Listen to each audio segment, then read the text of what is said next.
nous venons devant toi, Éternel, car nous savons que c'est toi qui inspires tes serviteurs et toute la vérité sort de toi. Et tout ce que nous pouvons connaître, Seigneur, en partie, c'est ton esprit de vérité qui nous le révèle. Et aujourd'hui, Seigneur, je me mets sous la protection du sang de Yeshua et sous la conduite de ton esprit, afin qu'aujourd'hui, Éternel, tu puisses nous donner encore un message concernant, Seigneur, comment t'obéir, comment être agréable à toi et voir comment être vraiment fidèle à tes rendez-vous, Seigneur, surtout dans les Shabbats. Et, ô Éternel, nous te mettons toutes choses entre ta main, vraiment, Seigneur, afin que ta conduite aujourd'hui puisse nous bénir à chacun de nous. Dans le nom de Yeshua, nous te bénissons, nous te remercions. Amen. Amen. Alléluia. Amen. Voilà, vous coupez le son pour ne pas faire de bruit, comme ça au moins je puisse parler tranquillement sans être dérangé. OK? Alléluia. Eh bien, on est justement à la dernière étape, on va dire, du Shabbat. On va dire dernière étape. On pourrait tellement dire du Shabbat qu'on pourrait faire même 20 enseignements, tellement si on s'arrête sur tous les points. Mais c'est vrai que garder le Shabbat, c'est quelque chose d'agréable devant le Seigneur. Et aujourd'hui, on va justement parler de quelle est l'attitude que nous devons adopter. Hein? Et ça fait déjà 1700 ans qu'ils sont passés. Et que pouvons-nous faire maintenant? Hein? Quelle attitude adopter? Et comme introduction, selon nous, il est évident qu'on ne peut pas cautionner la façon avec laquelle le Shabbat a été abandonné par l'Église au profit du dimanche. Hein? Or, l'objectif était de marquer la division entre Israël et l'Église. C'est une décision haineuse au départ. Et maintenant, il nous faut beaucoup de sagesse pour revenir à la parole de Dieu.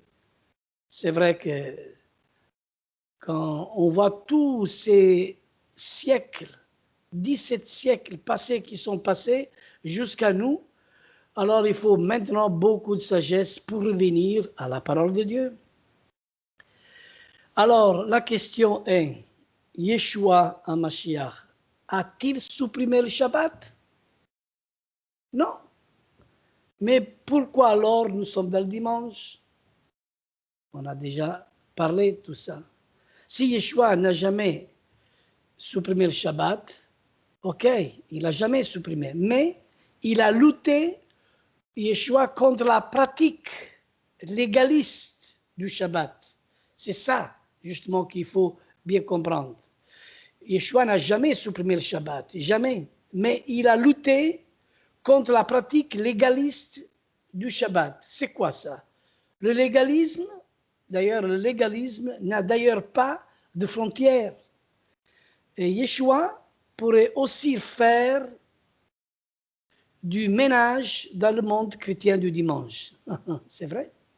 Il y a deux aspects importants du Shabbat juif que les chrétiens ne comprennent pas. Le premier concerne le jour du Shabbat et le deuxième, les interdictions que leur sont faites pendant ce jour.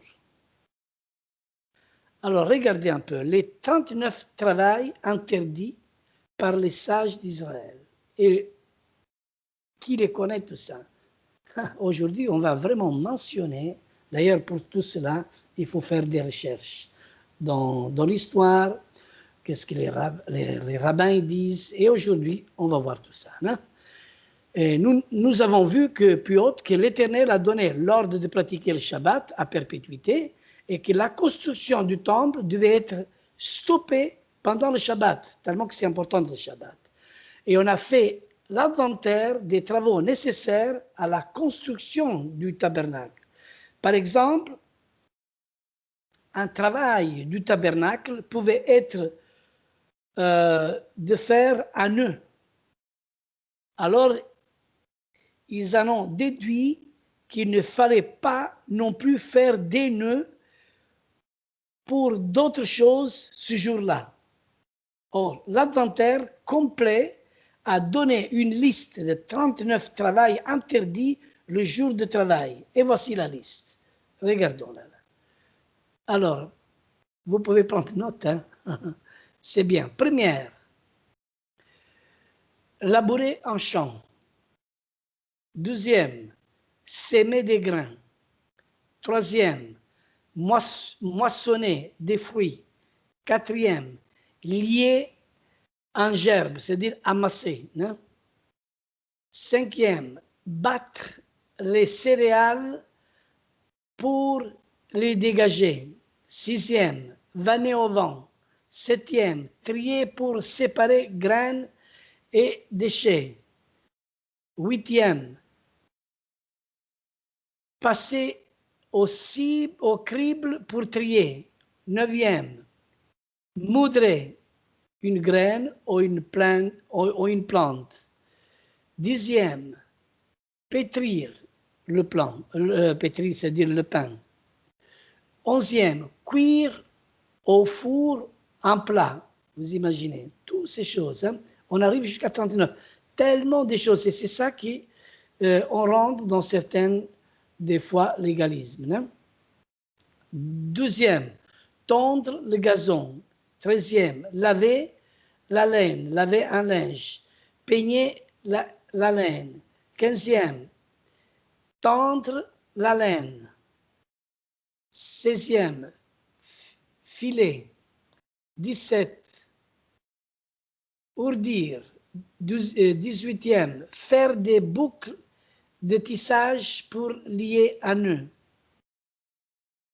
Tisser des fils, séparer des fils de trame, faire un nœud, défendre un nœud, coudre des points, découdre, capturer, abattre la bête, écoucher ou dépêcher, tanner, racler, gratter au fond du plat, tracer des traits, régler, retirer des poids, découper la peau, écrire pour des signes aux lettres, effacer plus de 2 signes aux lettres, gratter les parchemins par écrire dessus, construire, démolir, atteindre un feu, allumer un feu, finir une œuvre, transporter, la dernière 39, transporter d'un domaine privé dans un domaine public ou sur une distance de plus ou de 4 coudes dans le domaine public.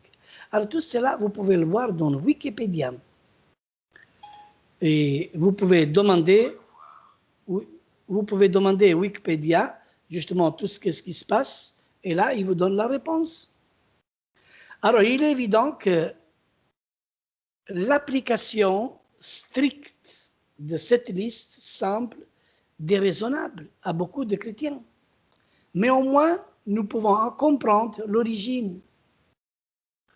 Ainsi que quand Yeshua a craché à terre pour faire de la boue et l'appliquer sur les yeux d'un aveugle, il a pétri la terre. C'est le 10e travail interdit. Alors, de ce que il est écrit dans les 39 règles. Alors, comme si Yeshua, justement, avait justement pétri, qu'il avait justement désobéi, justement, le 10e travail interdit.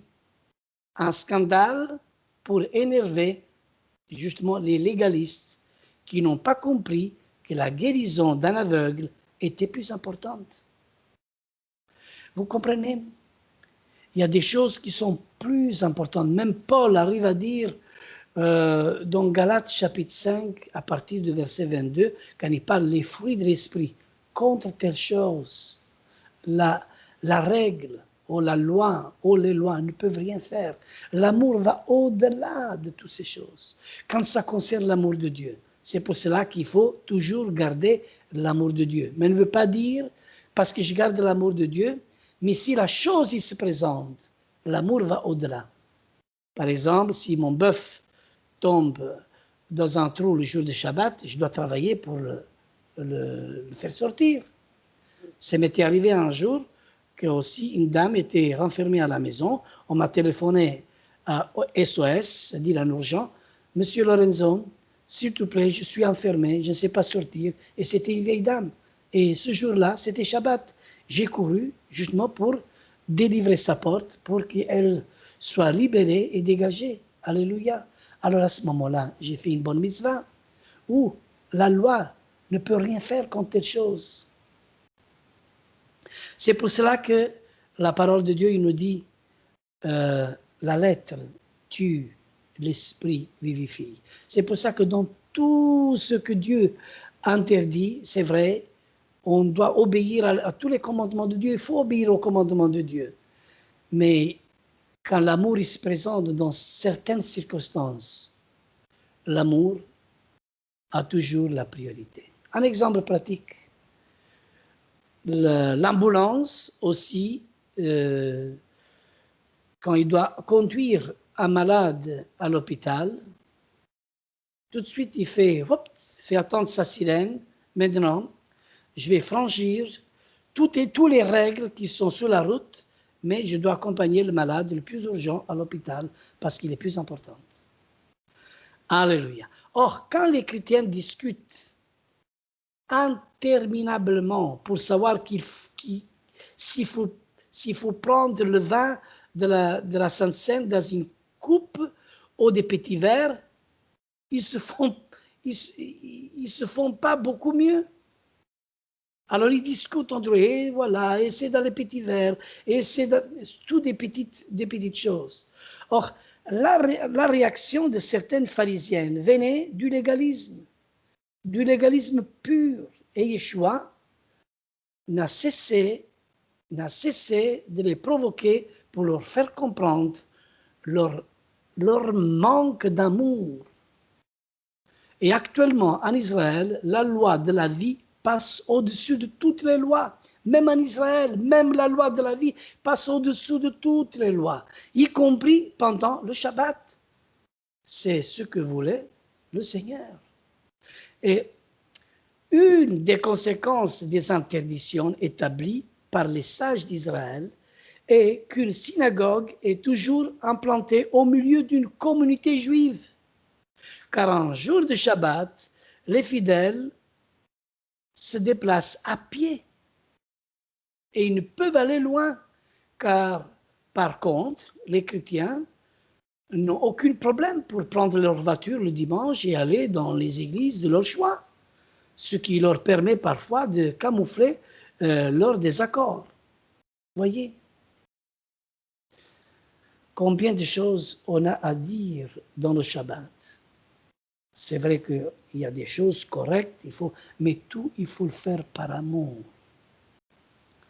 Si on n'arrive pas à cesser, le jour de Shabbat, si on n'arrive pas à s'arrêter, si on n'arrive pas vraiment à comprendre ce que Dieu veut de chacun de nous, c'est-à-dire on a un problème, même à l'intérieur de nous-mêmes, dans notre cœur.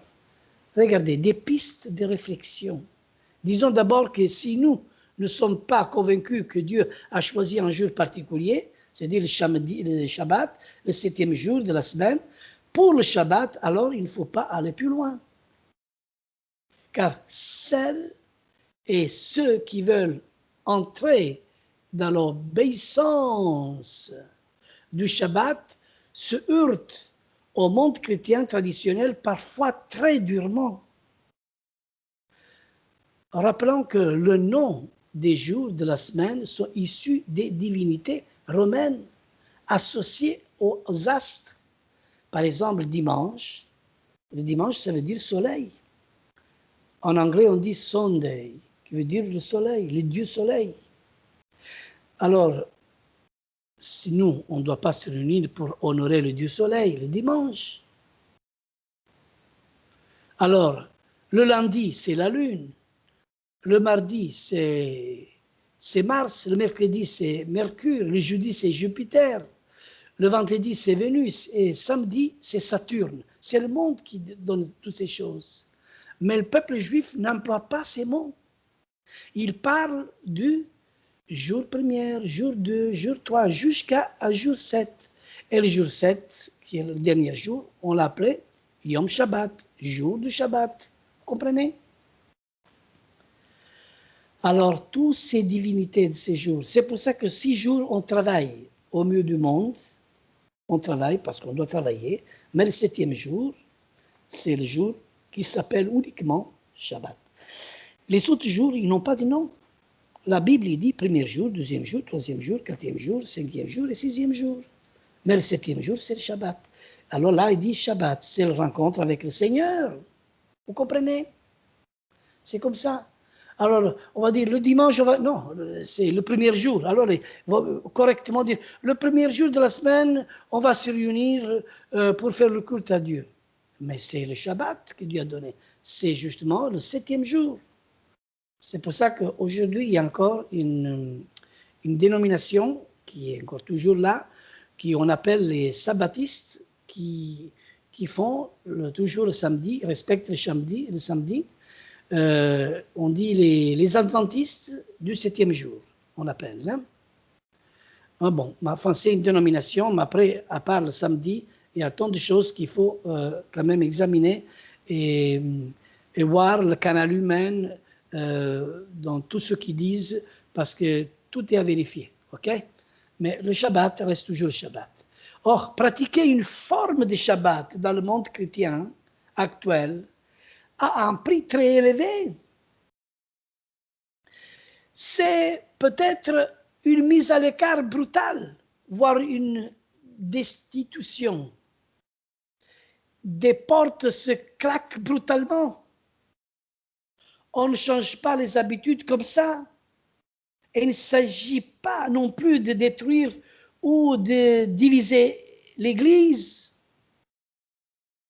Curieusement, certains chrétiens disent qu'ils font Shabbat tous les jours. Vous n'avez pas entendu dire? Pour moi, c'est tous les jours Shabbat. C'est une position bien commode. Et d'autres, le dimanche.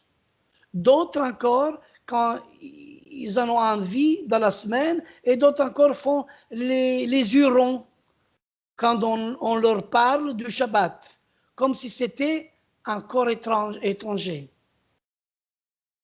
C'est un fait. Alors, comme on dit, chacun est libre. Faire Shabbat tous les jours, c'est banaliser les jours. Si on dit tous les jours le Shabbat, c'est banaliser les jours. Il n'y a plus de jours à part alors. C'est pas correct. Par ailleurs, pour y arriver, il faut être, pour y arriver à faire ça, il faut être vraiment chômeur, comme beaucoup. Ici en Belgique, c'est connu, il y a beaucoup de chômeurs. Il faut être retraité, par exemple comme ma belle-mère, comme bientôt moi, hein? Comme Andy qui est retraité, hein? Retraité ou on a arrêté de maladie, comme mon cas par exemple. Bon, ce qui veut dire, c'est qu'ils ont en communion avec le Seigneur tous les jours. Bravo, ça c'est bien. Qu'on continue, mais ce n'est pas le Shabbat.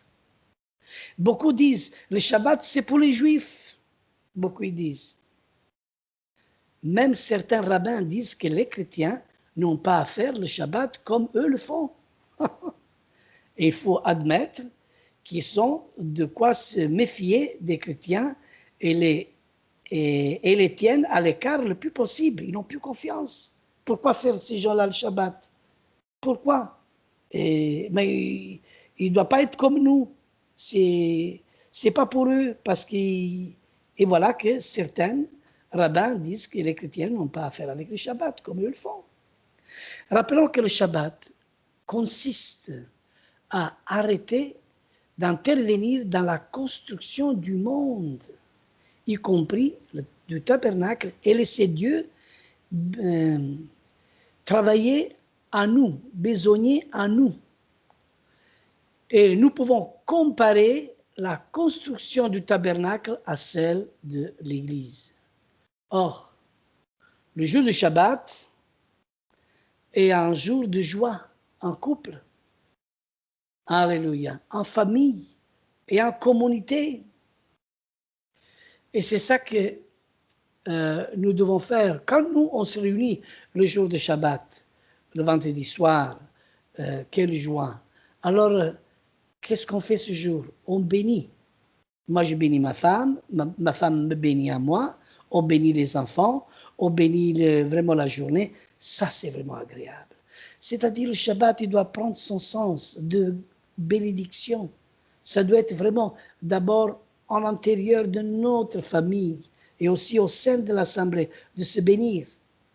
D'ailleurs, les rabbins ont établi un rituel d'ouverture du Shabbat qui peut être critique et amélioré. Regardez, mais il y a le mérite de permettre la bénédiction hebdomadaire et nominative de l'épouse, du mari, des enfants et des petits-enfants.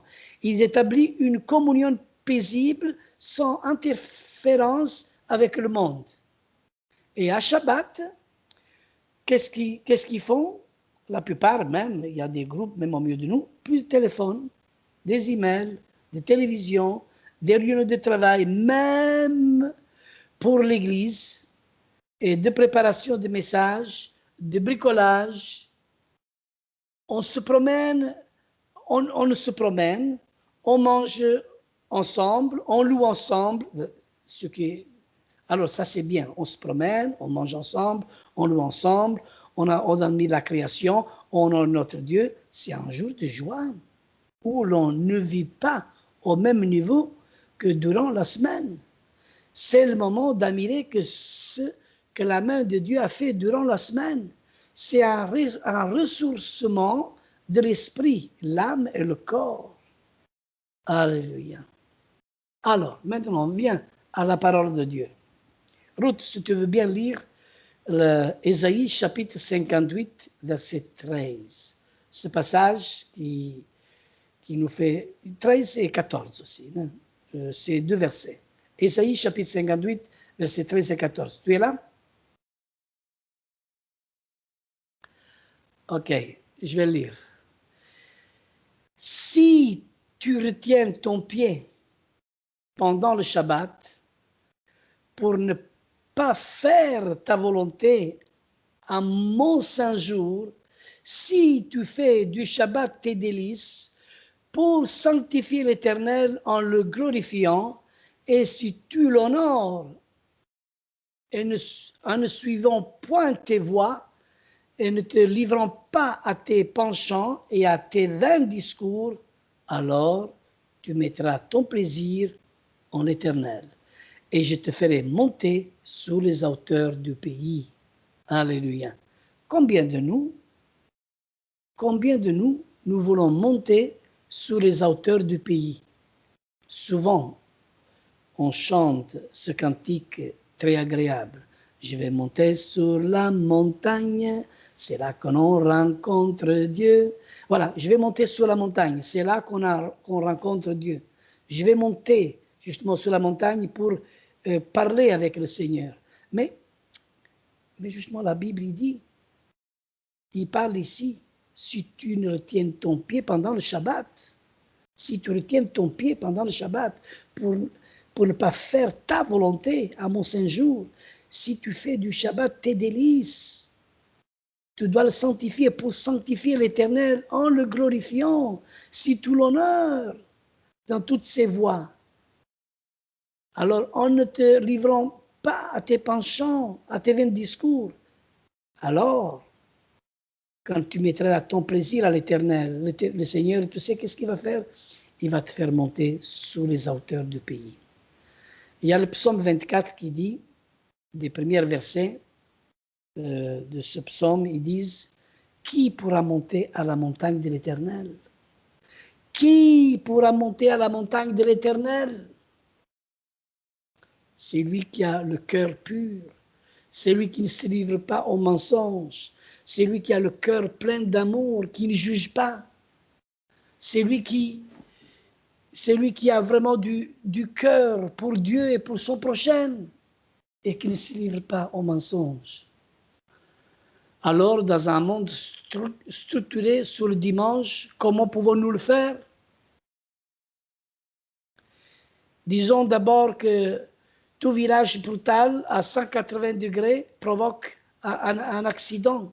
Êtes-vous vraiment décidé à changer les choses? Si c'est non, n'allez pas plus loin et vous aurez une forme de tranquillité par rapport au jugement des chrétiens. Si c'est oui, alors il faut de la sagesse. Oh, combien de sagesse il faut. On peut commencer discrètement avec sa famille et apprécier les bienfaits du Shabbat. Organiser sa semaine, peut-être libre, pour être libre le Shabbat. Alors, si l'on est responsable d'une communauté, on peut au moins supprimer ce jour de la réunion de travail pour construire l'église, les préparations de messages, etc. Mais de toute manière, à un moment, il faudra mettre la communauté dans la pensée du Shabbat. Et à ce moment, il y aura des tendances.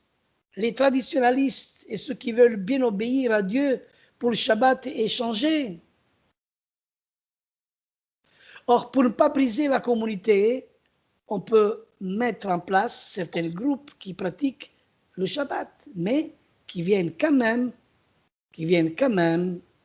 justement, à les réunions pour garder la communion fraternelle. L'idéal est de fonder une nouvelle communauté sur le principe du Shabbat. C'est ça qui est important. C'est un peu ce qui se passe actuellement, car beaucoup de croyants, voulant revenir aux racines de la Torah, de Yeshua, se trouvent très mal à l'aise dans les églises traditionnelles. Alors ils quittent ou sont chassés et fondent des nouvelles communautés et personne ne peut empêcher ce réveil. Attention, le fait de dire que l'on pratique une forme de Shabbat fait de nous des judaïsants. Pour certains, pour beaucoup. Et l'un des pires péchés qui soit dans l'Église, une hantise des autorités et que l'on judaïse et l'esprit du concile de Laodicée plane encore. C'est pourquoi il faut en avoir la conviction profonde et se préparer avec discernement et détermination.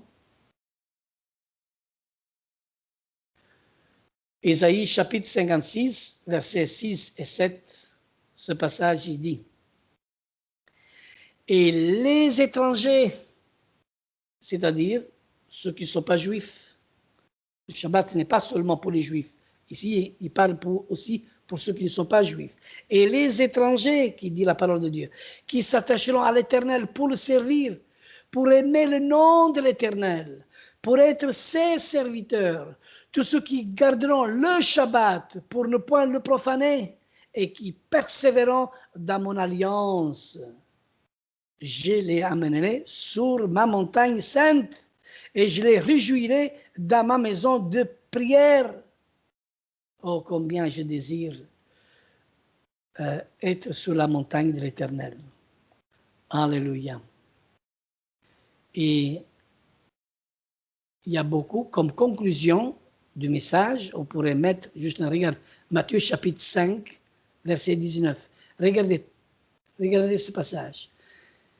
C'est Yeshua qui dit, c'est lui donc qui supprimera l'un de ses plus petits commandements et qui enseignera aux hommes à faire de même, sera appelé le plus petit dans le royaume des cieux.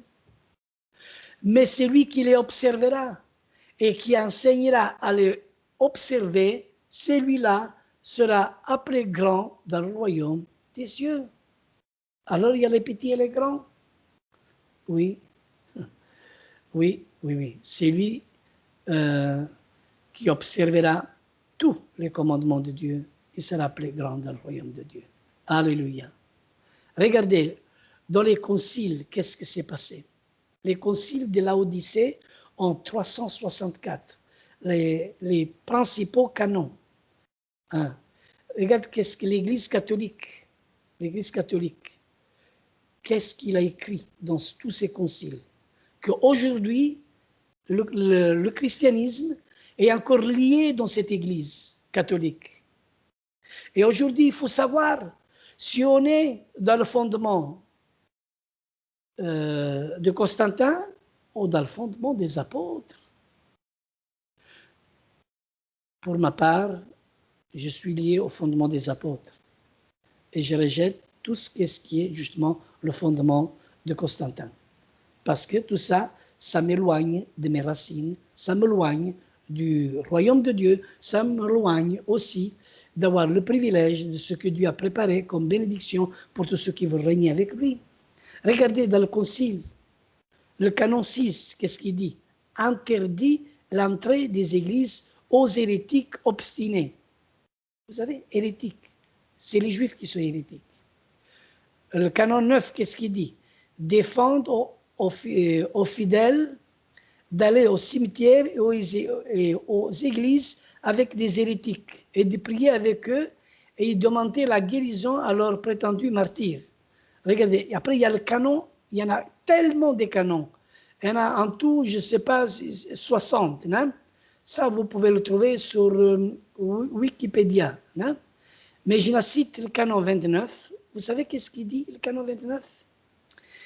Il n'est pas propre pour les chrétiens de judaïser en chômant, en se reposant le Shabbat.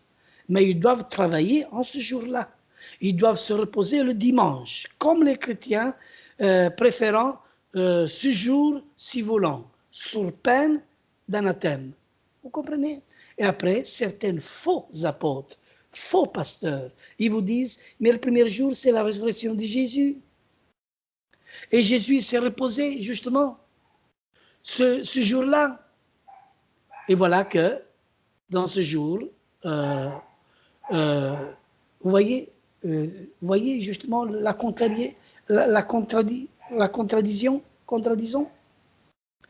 Et après, il y a un autre, le canon 37, défendre d'accepter des juifs ou des hérétiques les présents qu'il envoyait à leur fête et ni de les célébrer avec eux. Bien sûr, il ne faut pas faire les fêtes avec les hérétiques. Ils disent que les juifs sont hérétiques. Alors, il ne faut pas célébrer les fêtes de l'Éternel avec les juifs. Et on peut faire une liste, toute une liste. Ça, c'est justement le concile de Laodicée en 364. Et dans l'annexe 2, Constantin 1, regarde qu'est-ce qu'il dit. L'empereur Constantin a vécu, je lis justement ce que j'ai comme recherche ici, qu'il a vécu, lui Constantin, il a vécu du 280 jusqu'au 337. Il a proclamé 34e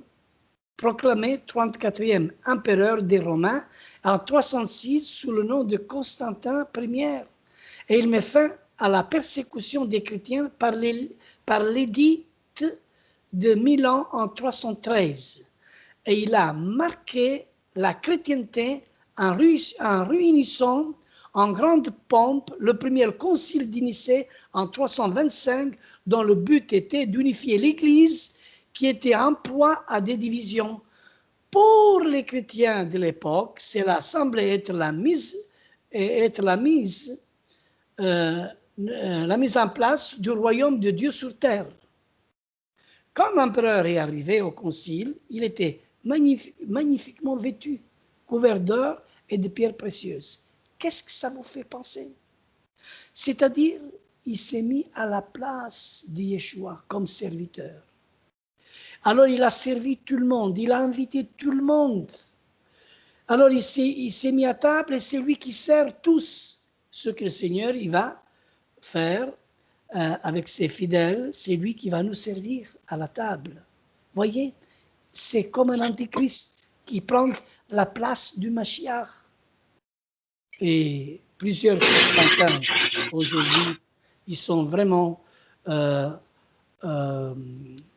devant nous. Si on fait la liste dans le monde, il y en a quand même certaines qui leur ressemblent. Et d'ailleurs, c'est Constantin qui lui a favorisé les cultes païens. Il y avait le titre païen de souverain pontife. C'était un habit politicien qui avait compris que les chrétiens étaient des gens obéissants et dociles. Et on peut faire une liste. En 323, suite à sa victoire contre les Licinius, il a continué à favoriser les chrétiens en leur donnant des places dans l'administration, prescrivit l'observance du dimanche et accorda des faveurs aux villes qui renversaient des autels aux faux dieux. Il fit faire 50 copies de la Bible en grec et l'Église était devenue associée et dépendante de l'État. C'est-à-dire qu'à l'époque, toute l'Église qui était avec le fondement des apôtres est devenue une Église statale et après elle est devenue une Église papale. Vous voyez tout ce que a fait l'histoire. Or, à la suite du concile de Nicée en 325, Eusèbe, évêque de Césarée en Palestine, contemporain de Constantin, résume la décision prise à Nicée de cette manière. Regarde ce qu'il dit, lui.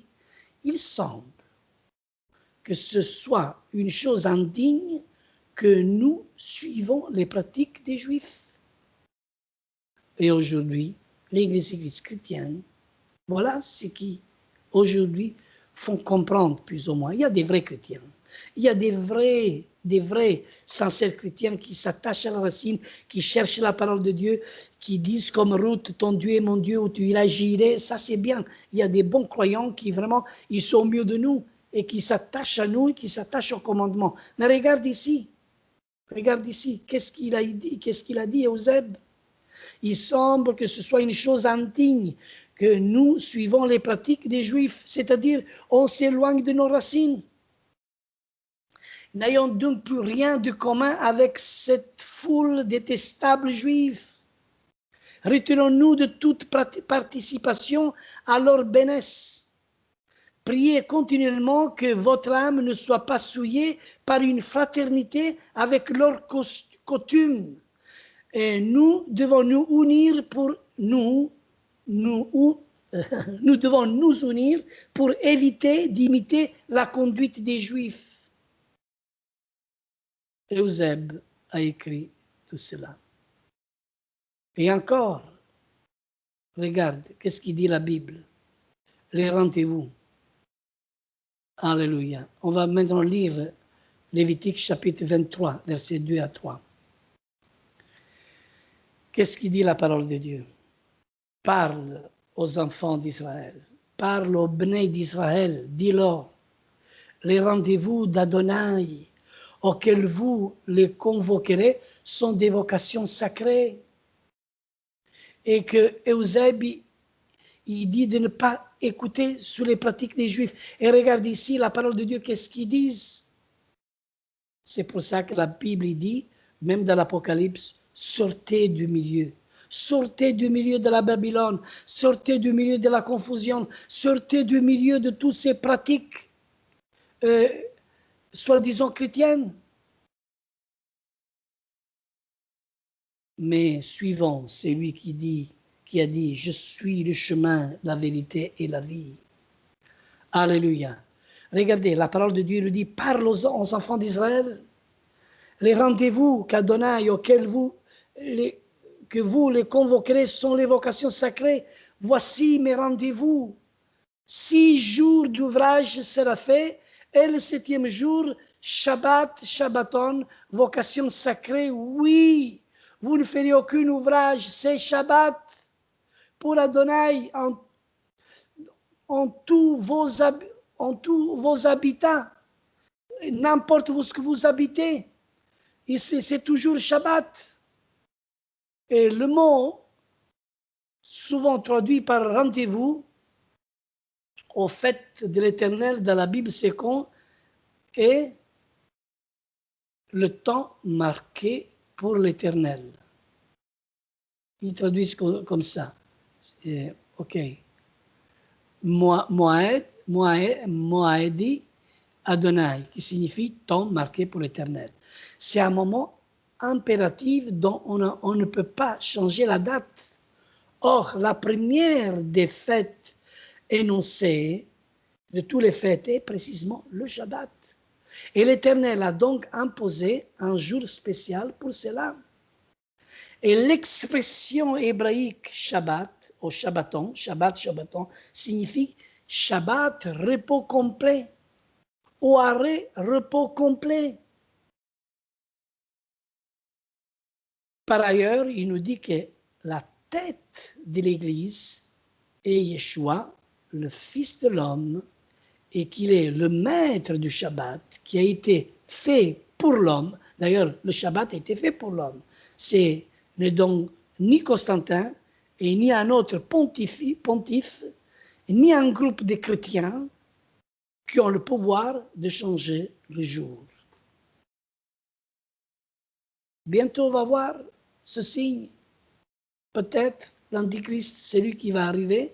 Il va mettre tout le monde au jour du dimanche et on va annuler le jour du Shabbat. Attendez-vous ça. Et alors, tous, ils vont se rassembler ensemble avec de la belle chorale, de la belle musique. Oh, il y a de l'ambiance. Et beaucoup, ils vont être séduits. Oh, que c'est bon, mais le Seigneur est aussi comme ça. Dieu il va pas nous punir. Mais on ne suit pas l'Éternel comme ça. Il faut être vraiment fidèle à l'Éternel. Et tous ceux qui sont fidèles, souvent, une partie minime devient des martyrs. C'est pour ça que la parole de Dieu dit, vous êtes mes témoins. Mes témoins de la parole de Dieu, de mes commandements. Quand il dit mes témoins, veut dire vous êtes mes martyrs. Le Shabbat a été fait pour l'homme et non l'homme pour le Shabbat. De sorte que le Fils de l'homme est maître même du Shabbat, dit la parole de Dieu. Éphésiens chapitre 1, verset 20 à 23, il dit, il a déployé un Mashiach en le ressuscitant des morts et en le faisant asseoir à sa droite dans les cieux célestes, au-dessous de toute domination, de toute autorité, de toute puissance, de toute dignité et de tout nom qui se peut nommer, non seulement dans les siècles présents, mais encore dans les siècles à venir. Il a tout mis sous ses pieds et il a donné pour chef suprême à l'Église, qui est son corps, la plénitude de celui qui remplit tout en nous. Alléluia. Le samedi est le 7e jour selon la Bible. Et le 10e commandement. Alléluia. Le samedi est le 7e jour selon la Bible. Et les 10 commandements. Alléluia. Je réponds. Dimanche est-il le premier jour de la semaine à l'église? A-t-elle changé le 7e jour, samedi, pour le dimanche, le premier jour? Là, je réponds oui. Mashiach, le Seigneur, a-t-il changé le jour? Mais là, je réponds non. Le Seigneur n'a pas changé le jour.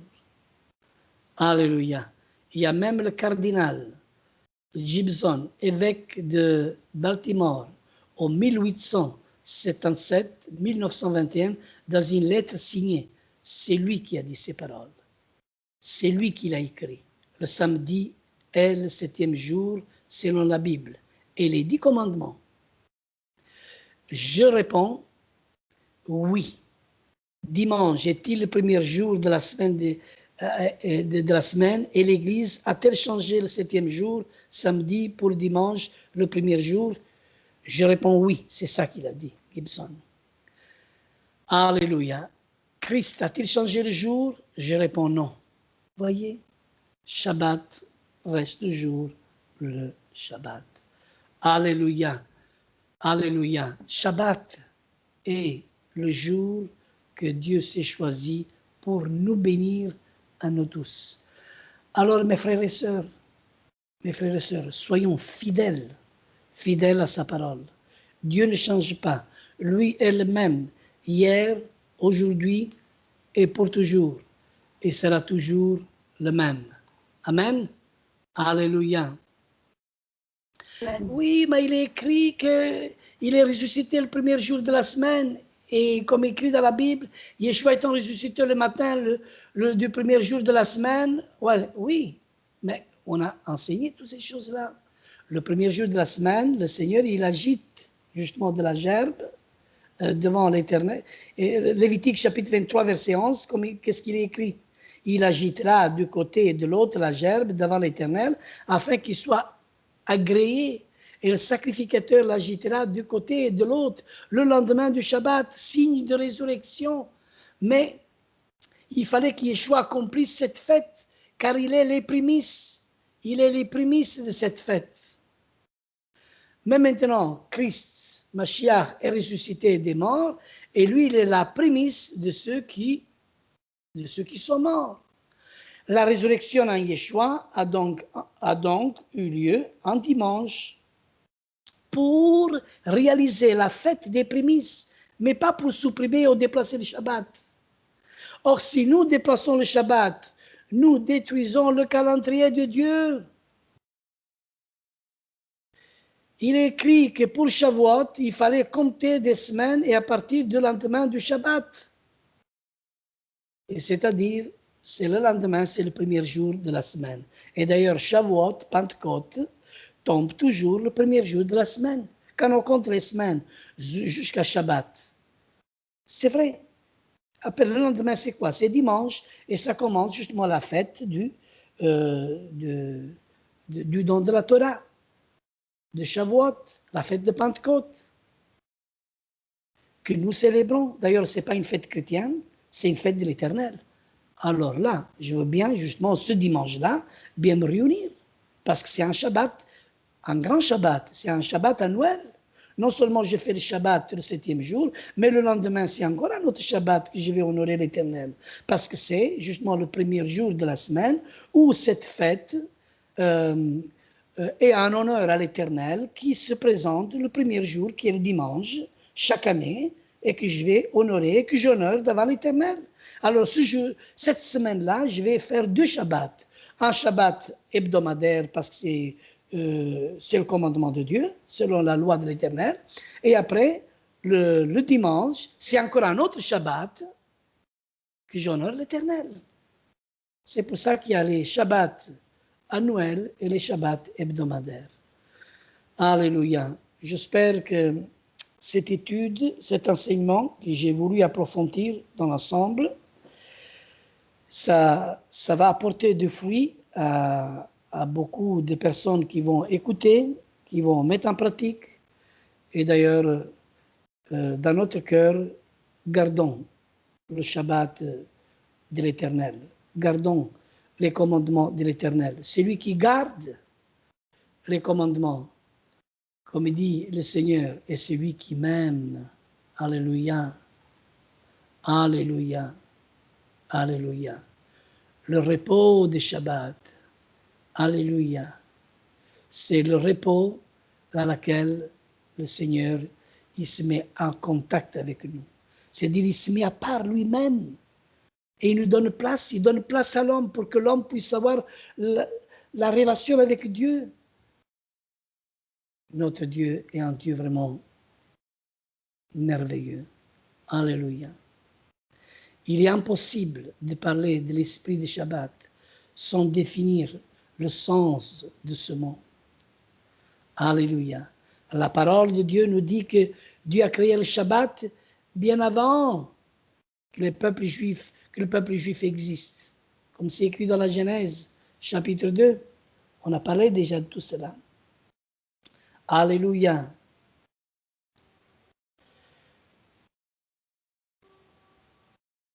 Que l'Éternel, le Dieu d'Israël, le Dieu de notre Père, vous bénisse, nous bénisse. Et à la prochaine, on va faire une autre étude. Que l'Éternel nous garde et nous protège. On va prier et on va demander à l'Éternel sa bénédiction afin que chacun de nous puisse s'examiner. Amen.